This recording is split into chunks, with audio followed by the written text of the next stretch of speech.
Good morning, ladies and gentlemen, and welcome to the NEWRIVER REIT PLC Investor Update. Throughout this recorded meeting, investors will be in listen-only mode. Questions are encouraged. They can be submitted at any time using the Q&A tab situated on the right-hand corner of your screen. Just please simply type in your questions at any time and press send. The company may not be in a position to answer every question it receives during the meeting itself. However, the company review all questions submitted today and publish responses where it's appropriate to do so. Before we begin, we would like to submit the following poll, and your participation, I'm sure, will be greatly valued by the company. I'd now like to hand over to CEO Alan Lockhart. Good morning, sir. Thanks, Mark, and good morning, everybody, and thank you for taking the time to meet with us this morning. I'd really like to cover three things on our call this morning. I know that we may have some NEWRIVER shareholders on the call, but there will be others that are not so familiar with the business. So I'm going to start with providing a sort of bit of a background on NEWRIVER. Secondly, I'll provide a summary of our Q1 trading update, which we announced to the market yesterday. And then I'll close by sharing a few thoughts on the wider market, given the current challenging economic backdrop. And then we can move to Q&A. We will do our best to answer everybody's questions. So just to start with an overview of NEWRIVER. NEWRIVER started in 2009, so we've been going for about 13 years or so. We have a team of 45 people, predominantly based in London, small team in Manchester, small team in Edinburgh. We're a REIT, so we focus on the retail real estate market here in the UK. We're strong believers in sector specialisation because we believe that over the long term that should lead to our performance. And as a business, we've always been very focused on income and income returns because, again, we believe that over the long run, income returns are the major driver of total returns. Currently, we have a portfolio valued of around £650 million, and our portfolio is predominantly invested in three core areas for us.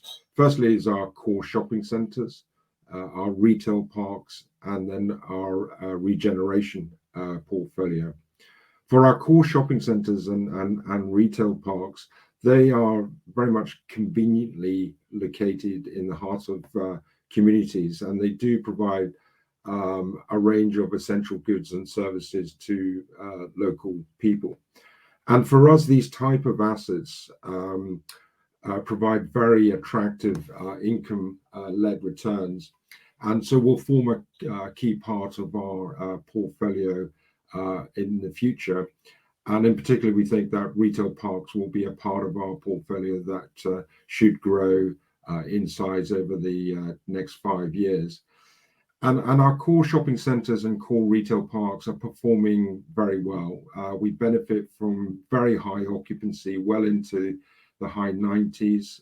We have very high retention rates. So when our tenants come to lease expiry or when they have an option to exercise a break option, again, well into the 90% of our tenants choose to remain within our assets.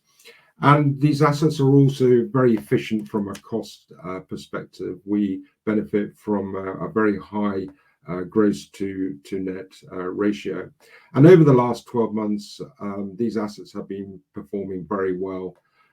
Within our core shopping centres, they delivered a total return last year of just over 14%. And for our retail parks, the total return was around about 23%. So very resilient assets, providing very attractive long-term returns. Our regeneration portfolio is really all about redeveloping surplus retail space, principally for residential. And it's a part of our portfolio which is more focused on capital growth rather than income returns. And this part of our portfolio, we have three assets at different stages.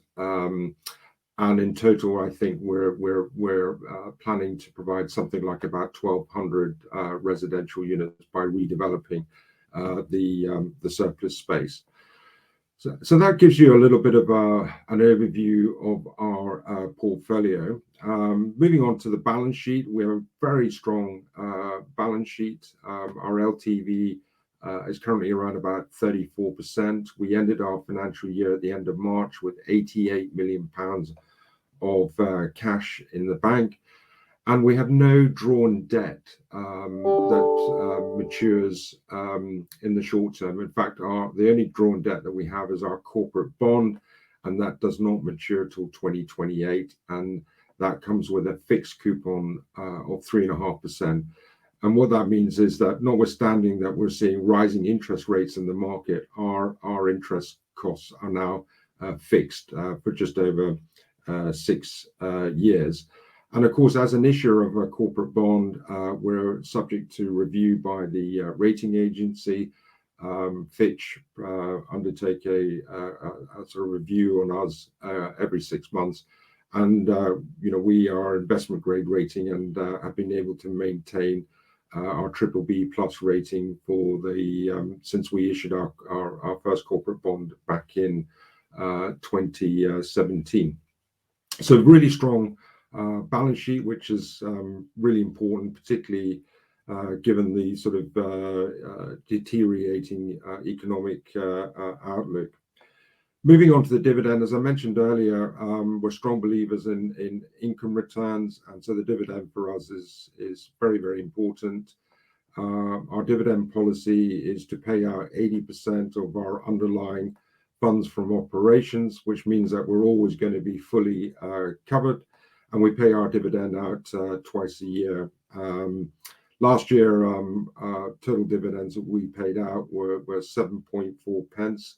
So based on our share price, I think today, which is around about 90 pence, sort of demonstrates that we do offer a very attractive dividend yield to our shareholders. Moving now on to our strategy. So our strategy is simply to deliver attractive returns for our shareholders, and we're looking to, at the corporate level, deliver a 10% total accounting return. So that is the combination of our net asset value per share movement plus dividends paid. So we're targeting 10% plus, and we're on track to deliver that. And our strategy is sort of focused on 3 areas. Firstly is what we call capital recycling. So that is looking to sell assets where we've completed our asset management strategies. Then, if we were to continue to own those assets, if we were to continue owning those assets, the sort of forward-looking returns we look at very, very carefully, and if we feel that we can recycle that capital into new assets that are going to deliver superior returns and also with a lower risk profile, that's a way that we can drive our earnings and our asset values. So capital recycling is an important part of our business. Last year we sold about 77 million pounds of retail assets. This year we're planning to sell around about 55 million pounds of our retail assets. Secondly is our capital partnerships. So we have a very successful partnership with the private equity arm of PIMCO. And the reason we like to invest in capital partnerships, it allows us to enhance our returns because we receive asset management fees, development management fees. We can receive fees on acquisition, but we also have the right to receive a financial promote depending on the underlying performance of the joint venture.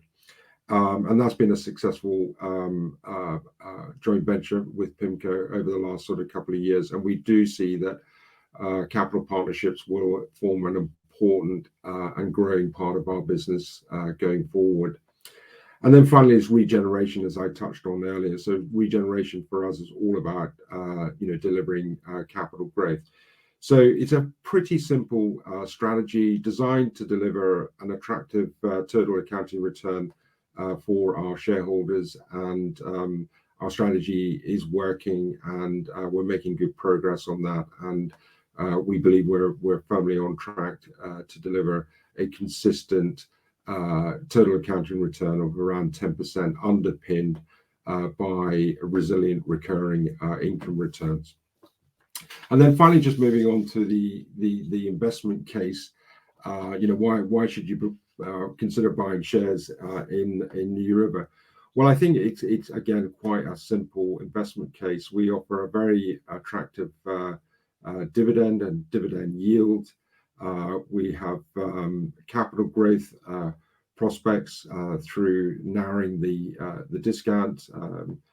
Our share price is roughly around about 90 pence a share. Our net asset value is about 134 pence a share. So we're trading at quite a wide discount to net asset value. And we believe that through continuing to deliver good operational and financial performance, we will see that discount narrow over the medium term, and that will provide attractive capital growth for our shareholders, sitting alongside the attractive dividend yield that we already pay out. So I think the total shareholder return potential for us that NewRiver offers is pretty compelling. And of course, it's all underpinned by a very strong balance sheet, which we're absolutely committed to maintaining. I'll now move on just to our Q1 trading update. We've been able to maintain good momentum within the business. We've now had 4 consecutive quarters of positive leasing spreads to our ERVs, and that's just reflecting the fact that we have really good demand for the space in our portfolio from retailers that are looking to either commit to existing space or indeed acquire new space. And achieving positive leasing spreads to your ERVs is also influential in your valuations. ERV movements plus yield movements is really the 2 key determinants of valuations. So being able to undertake your leasing transactions above ERV is clearly going to be supportive around valuations going forward. And because we've had strong demand and high retention rate, we've been able to maintain very high occupancy. In fact, our occupancy has increased from 95.6% at the end of March to 96.5% at the end of June 2022. Rent collection has been a big feature of the retail real estate markets over the last couple of years as a consequence of the pandemic. Many of you will know that the government, in their wisdom, decided to impose a moratorium on landlords' ability to take the normal legal action for non-payment of rent. We've been highly successful during the pandemic period in being able to maintain very high collection rates, notwithstanding that moratorium has been in place. And as we've moved into the new financial year, we've seen significant improvement in terms of our rent collection, and we're sort of pretty much back to a more normalized position, as you can see in Q4 FY22, which currently stands at a success rate of 98%. In terms of our portfolio, we have a small part of our portfolio where we're looking to exit this year. In many ways, it's our non-core portfolio, and we've made very good progress in the first quarter already, where 90% of our planned disposals are currently under offer in legals at pricing that is pretty consistent with the March valuations. As I mentioned, we have a very strong balance sheet that's been absolutely maintained through the first quarter. Our cash position actually has increased from 88 million to 93 million pounds.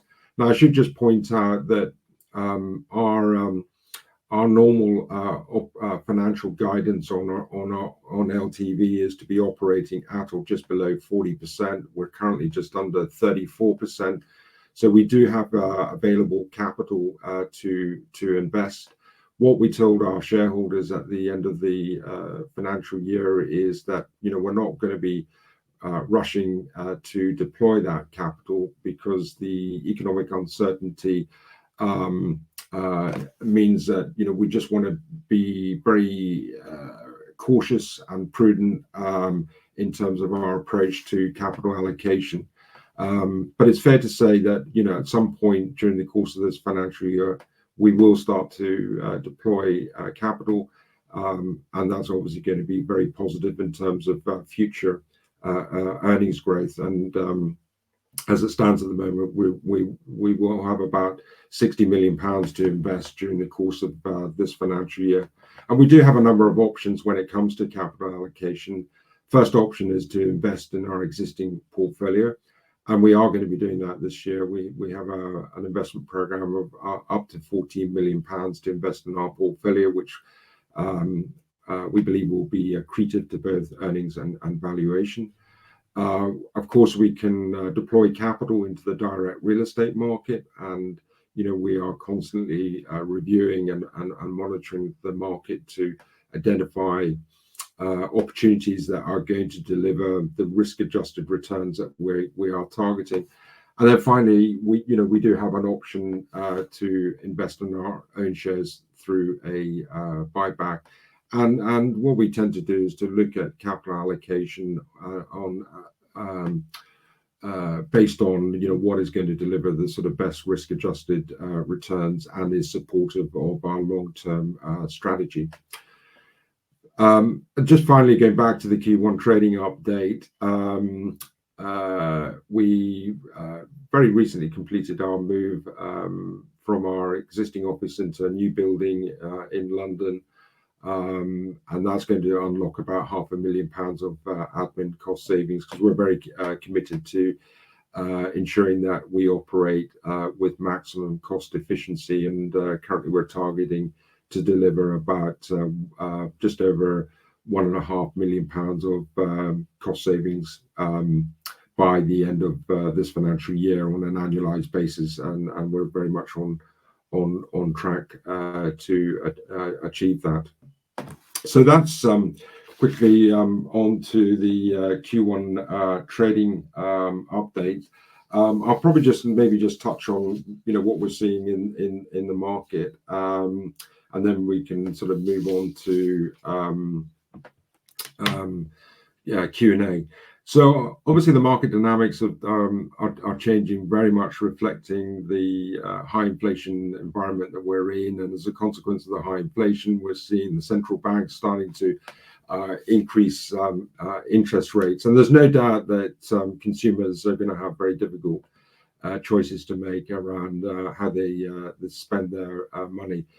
And I think it's really important to understand, in terms of real estate companies, how do you sort of fit into the sort of wider context? So we believe that we have a number of advantages in a high inflation environment. First of all, our portfolio positioning, which is a portfolio that is really focused on with tenants that are focused on providing essential goods and services. So our portfolio is more focused around non-discretionary spend rather than out and out discretionary spend. And of course, that is a better place to be in a high inflation environment, because consumers tend to prioritize their spending on essential goods and items. Secondly, our core shopping centres and retail parks are highly accessible. So we have very short journey times within our core shopping centres. The average journey time is around about 13 minutes for our consumers, and many of our consumers can actually walk in or come in by public transport. And of course, in a period where you have very, very high fuel costs, having shorter journey times means that the costs for consumers accessing our assets is much lower than, say, going to a major regional destination shopping centre or a city centre location. So we are really benefiting from having assets that are really positioned in the heart of communities. Hybrid working and what happened during the pandemic and lockdown, again, there has been a shift in consumer spend to some degree away from city centre locations to closer to the areas where people live. And given our portfolio positioning, we've been a beneficiary of that. And we've seen that ourselves at NewRiver. I mentioned that we've moved office. We've gone to a hybrid working model with fully hot desking. It's very popular with our team, and we believe that hybrid working is going to be a permanent change in the landscape. Now, retailers are obviously facing greater challenges. They operate in a very competitive market. It's not easy for them just to simply be able to pass on all their cost inflation to consumers.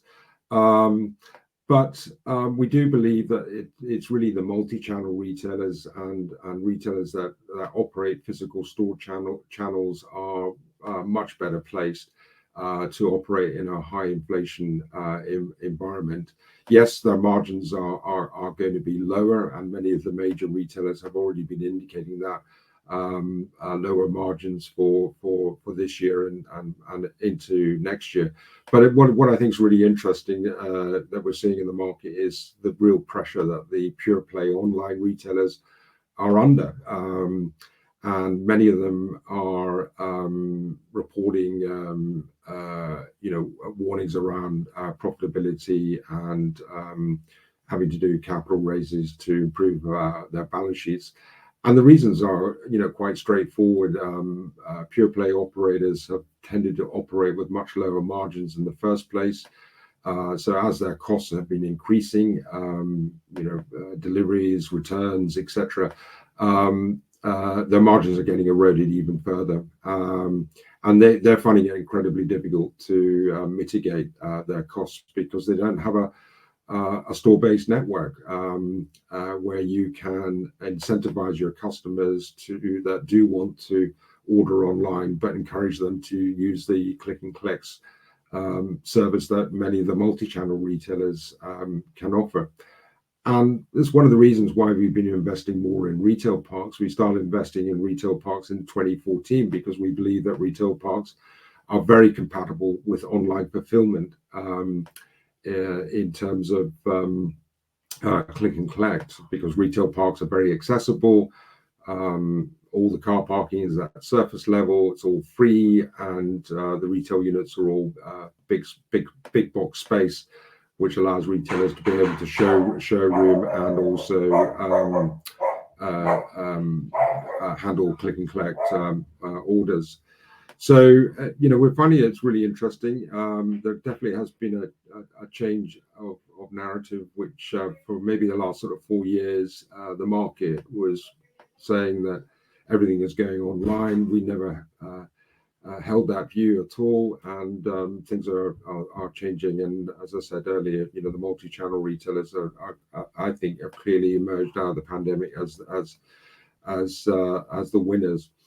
And then in terms of the capital markets, you can look at the current economic situation. It's fair to say that the probability of a recession has increased. We've looked at what's happened in previous recessions in terms of the UK real estate market. Obviously, we've excluded the pandemic recession because that was not a normal recession. But if you looked at the recession in the late 2000s around the financial crisis and the recession in the early 90s, what normally happens in a recession is that the commercial real estate markets, retail, offices, and industrial tends to go down in value roughly at the same time, roughly the same rate of decline, and tends to level off together and come out together. What's interesting when you look at the two previous recessions is that the commercial real estate market usually has had a period preceding those recessions with strong capital growth. This time it's slightly different.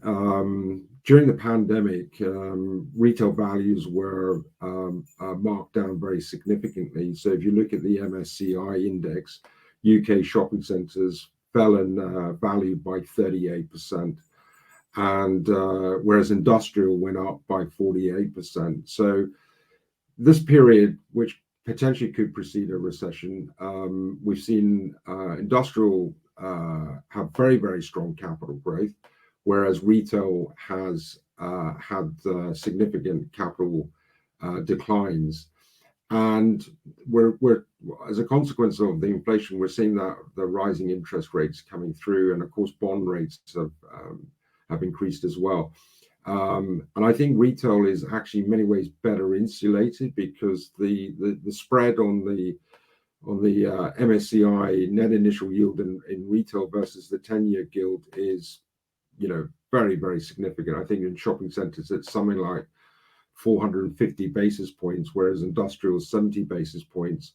NewRiver's core shopping centre portfolio has a spread to the 10-year gilt of something like 700 basis points. So you want to be in an area of the market where you've got a really wide spread to rising bond yields, and we have that in retail and within our NewRiver portfolio. Based on our current valuations, that spread is even wider, and that will provide a real cushion to rising interest rates. I think that's probably everything I'm going to sort of talk through for the moment. I'm very happy to go to questions. Maybe Mark or Lucy. Yeah, that's great, Alan. Thank you very much indeed for updating investors on today's call. And ladies and gentlemen, please do continue to submit your questions using the Q&A tab situated on the right-hand corner of your screen. Which is why Alan takes a few moments to review the questions submitted already. I'd like to remind you that a recording of this meeting, along with the published Q&A, can be accessed via your Investor Meet company dashboard. Alan, we have received a number of questions from investors throughout today's call. So firstly, thank you to everybody for their engagement this morning. Perhaps if I may just start off with the first question here, Alan, which reads as follows, which is: how important are capital partnerships to the group, and what issues do you experience when jointly managing assets with third parties? Yeah, as I mentioned earlier, capital partnerships are really important. We started our latest joint venture with PIMCO back in 2019, and we've grown that over two years to just over 200 million of gross assets.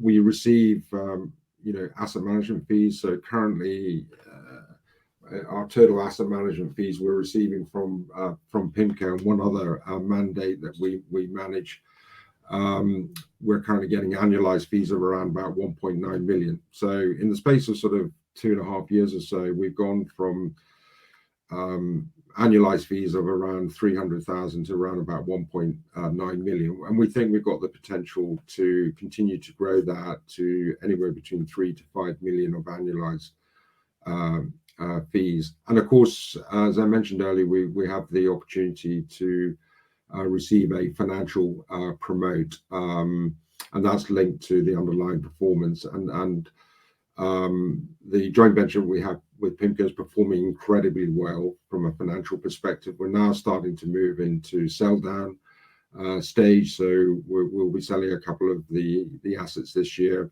and then the remaining assets in our next financial year. And based on what we've achieved so far, and based on what we expect to achieve, then the prospects of us receiving an attractive financial promote payment has increased. In terms of how our experience, it works very well. We're very selective in terms of who we want to operate with. What we're looking for in a partner is a partner that has the financial firepower to build up a joint venture portfolio, a partner that we can get on well with, a partner that we can learn from. and within that, PIMCO offer all of those aspects.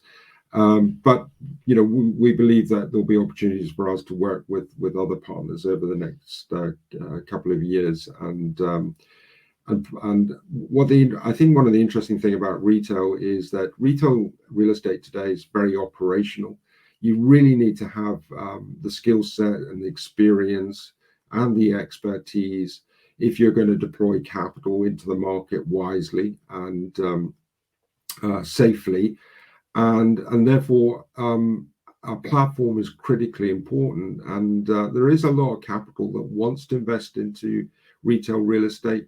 But most of the capital needs to invest it through a platform. And there are very few platforms in the UK that have real credibility.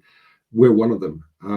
And so we think this is a real growth opportunity for us going forward. That's great. Thanks, Alan. If I may turn to the next question, I guess around asset disposals, and it reads as follows. When do you think you will complete the sale of the workout portfolio?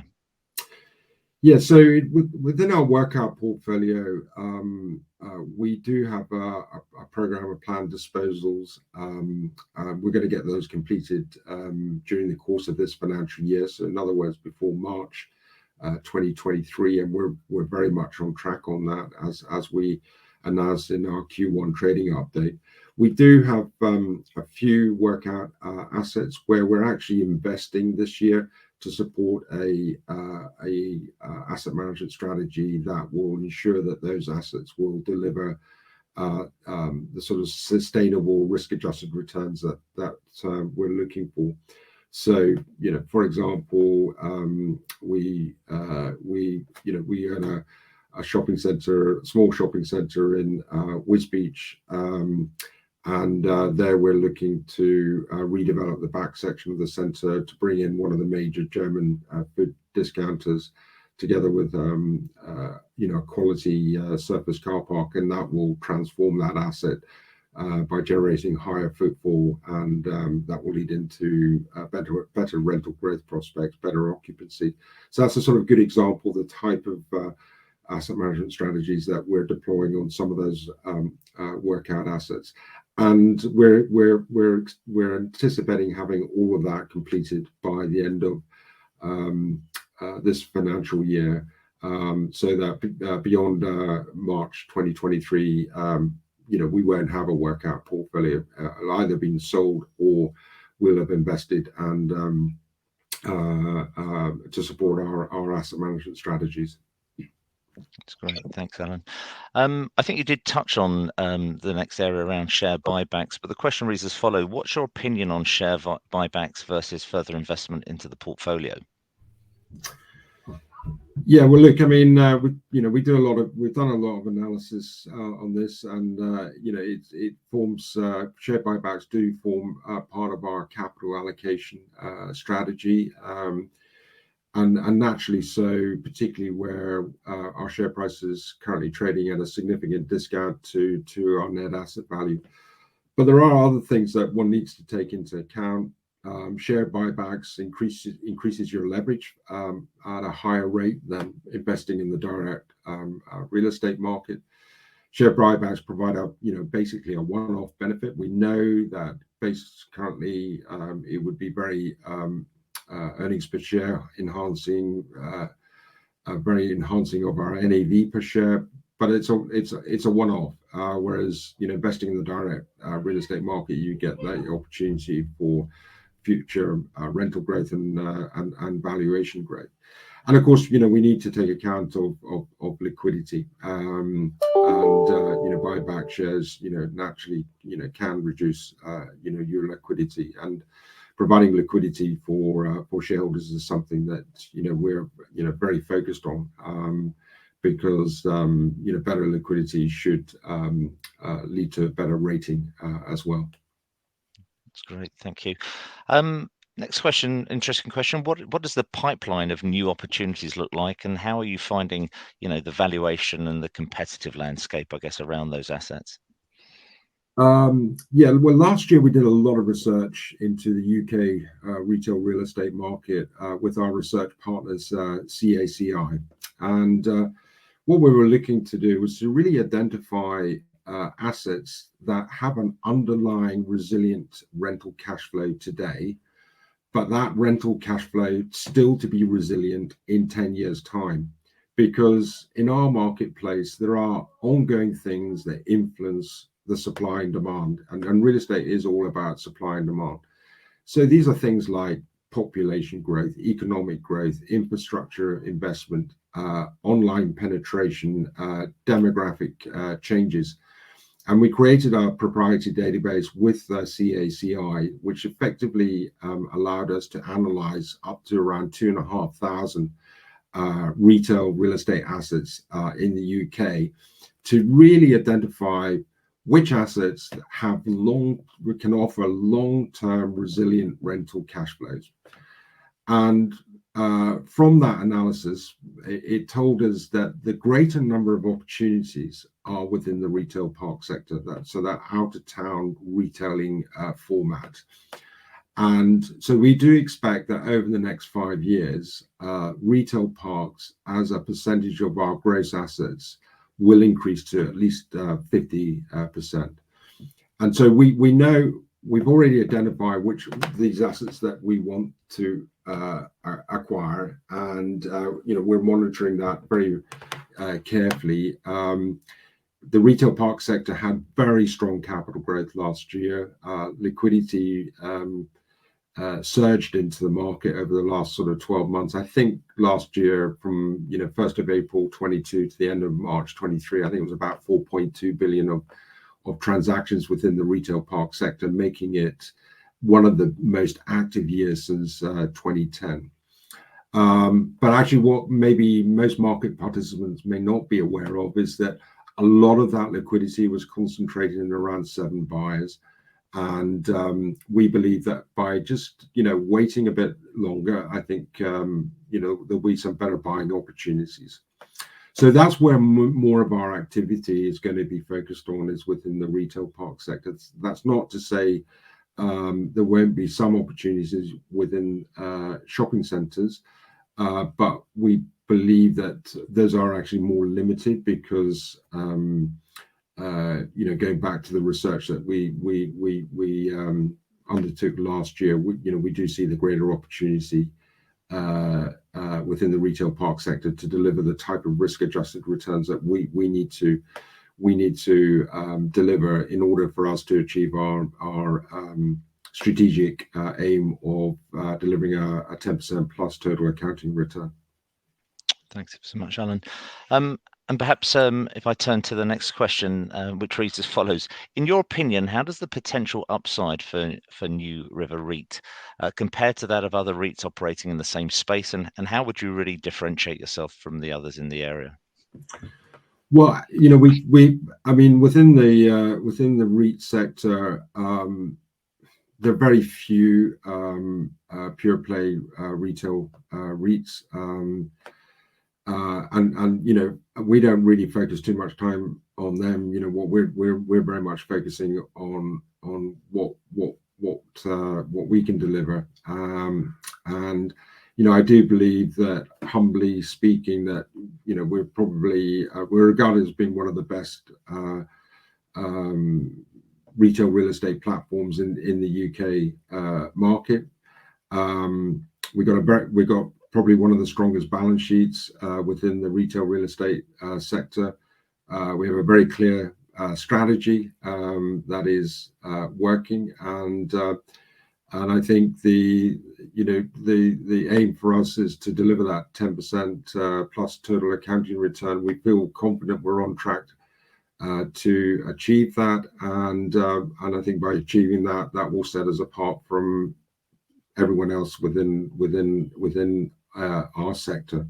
So hopefully that answers the questions. That's great, Alan. That's absolutely brilliant, and that takes care of all the questions from investors. So, Alan, thank you for your time in giving your responses to those, and thank you once again to everybody that has submitted questions during today's presentation. Alan, I know investor feedback is important to you and to the company, and I'll shortly redirect the investors on the call to give you their thoughts and expectations. But I wonder, before doing so, if I may, Alan, just ask you for a few closing comments just to wrap up, and then investors will be able to give you their feedback.